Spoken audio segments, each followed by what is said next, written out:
Today we are going to learn about how our different types of assessments drive our instruction as teachers. It's important that when we are assessing, it has purpose and we are doing it in a way that we are analyzing it and helping us better do our instruction in the classroom. Next.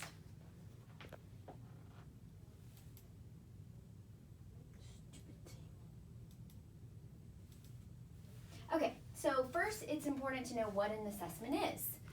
So an assessment is when we are gathering, analyzing, that's the key, and reflecting on how our students are performing on certain types of standards, certain types of skills. And so what we do is we take a comprehensive exam and we analyze what they are doing to see how they are performing, what their strengths are, what their weaknesses are, and how we can change our instruction to better fit their needs.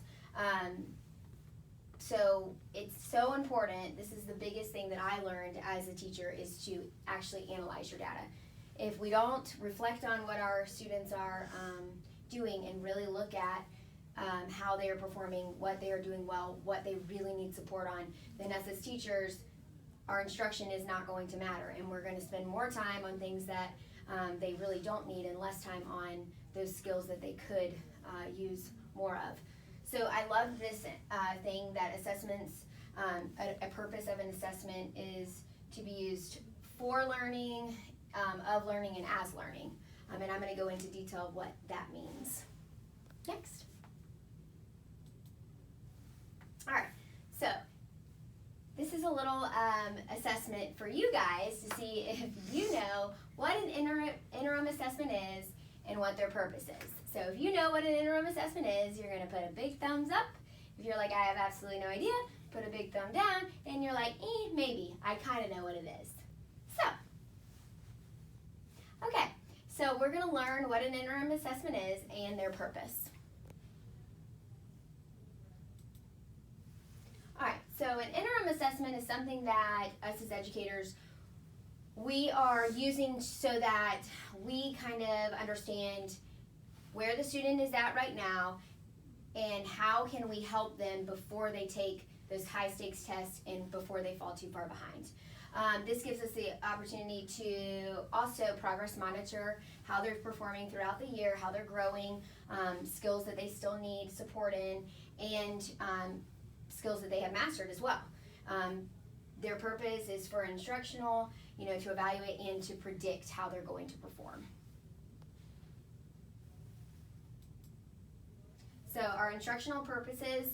So the results of these types of assessments should enable educators to adapt their instruction. So what that means is we look at where they are, we say, okay, you know what, I was going to spend this much time on this skill, but my class is performing pretty well on that, so I'm going to switch it and I'm going to spend less time on this skill and more time on a skill that they need a little bit more support in. They also show the strengths and the weaknesses of the students, and so that really provides that roadmap of where you're headed and how you need to get there. These assessments also provide teachers with the opportunity to give direct and accurate feedback. I am a big advocate for data chats with the students because I feel like when the students truly know where they're performing on their assessments and where they need to go, I feel like that is a huge opportunity for them to be motivated themselves, which is another point that our readings made, is that when the students really know where they are, their strengths, they're more motivated and determined to overcome those skills that they really do not know.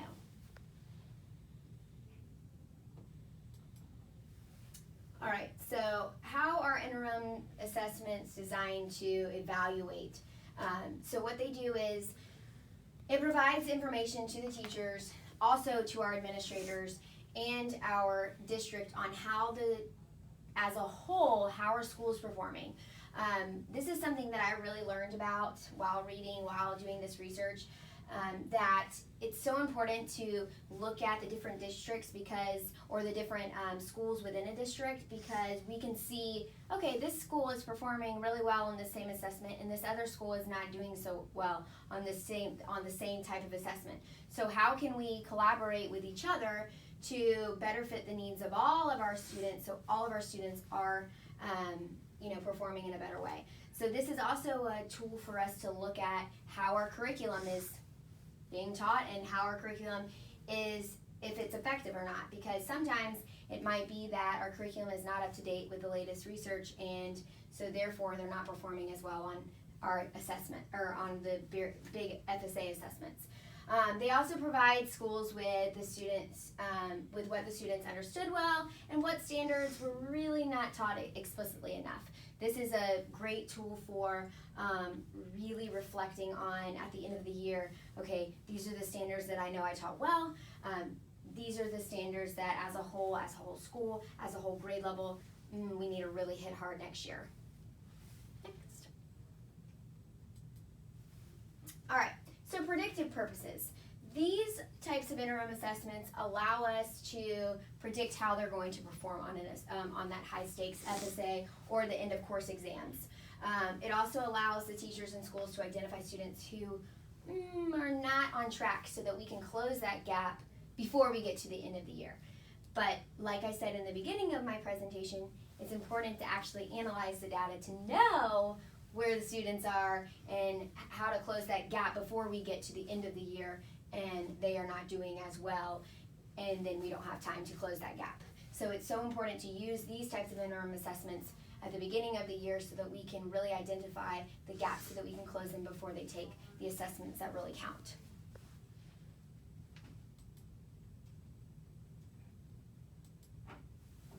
All right, so how does assessing students with these types of assessment lead to student success? Well, it really allows us to use have that explicit data breaking down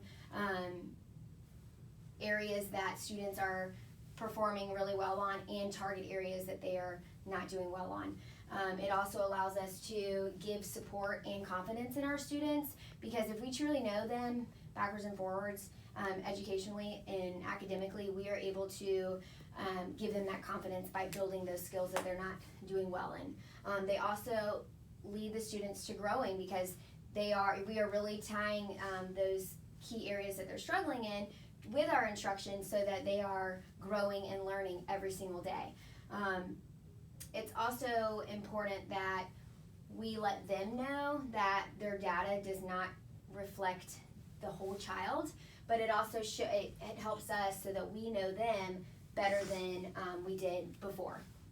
So,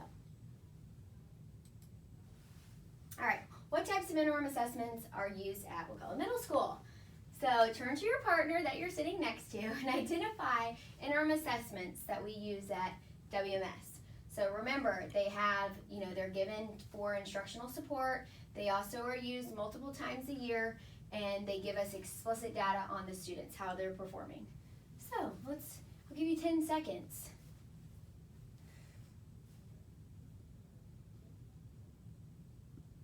All right, so let's see if you guys came up with the types of assessments that we use, and if you realize that they were actually assessments.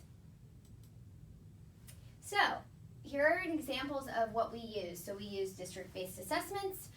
Those are those reading assessments that tie in the standards that show us where the child is performing on certain standards. STAR Math, STAR Reading, our Read 180 evaluations, Achieve 3000, which give us those Lexile reports and show us the progress that the students are making. The Wakulla Writes is a big one that I actually didn't think of because I was thinking, oh, well, it's just practice for writing, but it really is helping us understand where they are going to perform on the end ELA FSA exam when they're having to write those essays. We can really hit on the key areas that we see within these Wakulla Writes to help them develop the knowledge of how to elaborate, how to use grammar to support their writing. And also those Movie Max placement tests. They really, with math, they hit on those standards that they're having a really hard time with that particular skill. And it also allows us to predict, okay, if they're having trouble with this skill, probably going to have trouble with this skill because that's the building blocks of that next skill.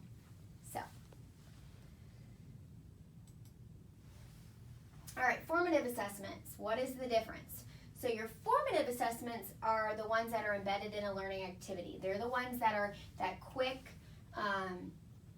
they're small scale. The students probably don't even realize you're assessing them. Those are that formative. They also use these assessments to build an understanding as a class where their students are performing based on maybe 1 or 2 standards at a time. And they're also given by the teacher in the classroom. All right, so how do they use them? Well, they can use them, they're small. Like I said, they're quick, they're small, but they can be used to determine groups for, cooperative learning activities. That's a quick thing that, oh, that child really knows how to do multi-step equations, so, and that child's having a hard time. So I'm going to pair those up because based on the questions that I just asked. They also allow us to give us the information on how to group our students in small group instruction that need that repeated practice on a certain skill based on maybe a Kagan activity that they did. You see that, oh, this whole group is struggling. I know I need to hit that during small group. It also allows the teachers to give immediate feedback where it's on a specific target. It's not we're waiting till we've learned 4 or 5 standards and we're assessing them. No, it's, oh, that skill, main idea, they're having a really hard time because of, I see that they're not able to come up with the main idea of this paragraph. So it allows us to really differentiate our instruction to meet the needs of all the students that we're working with within the classroom.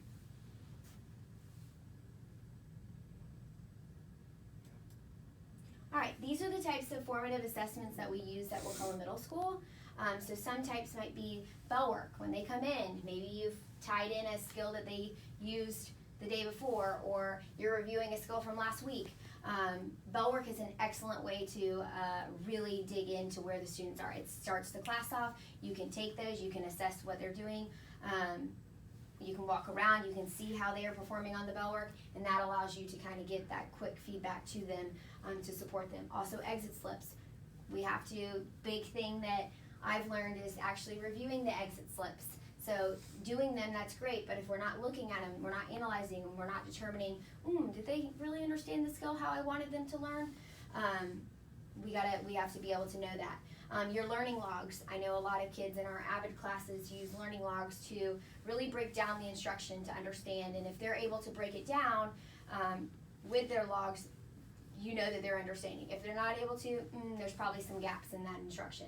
That teacher-student questioning. Also Kagan activities, quiz, trade. You're seeing how they are able to cooperate with their partners, but also if they're understanding those things. Also KWL charts. That's a good way to do like a pre-assessment and a post-assessment within a lesson. They are, you know what if they've learned it based on that L category. So all of these ways are quick, easy, small-scale assessments that allow you to understand your students in your classes. All right, to sum it all up. So the assessment is the engine that drives all of the instruction. So I really love this quote. I think that this is an excellent kind of tie it all together.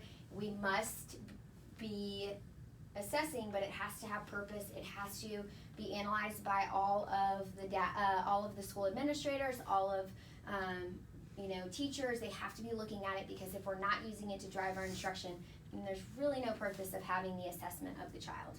So I think that we must use different types as well because sometimes as learners we have different types of learners, so assessing them in ways that help them be able to truly reflect their ability is also a way to really find success in the class. So yes, thank you. And these are my references. So yes, that is it. That's assessment.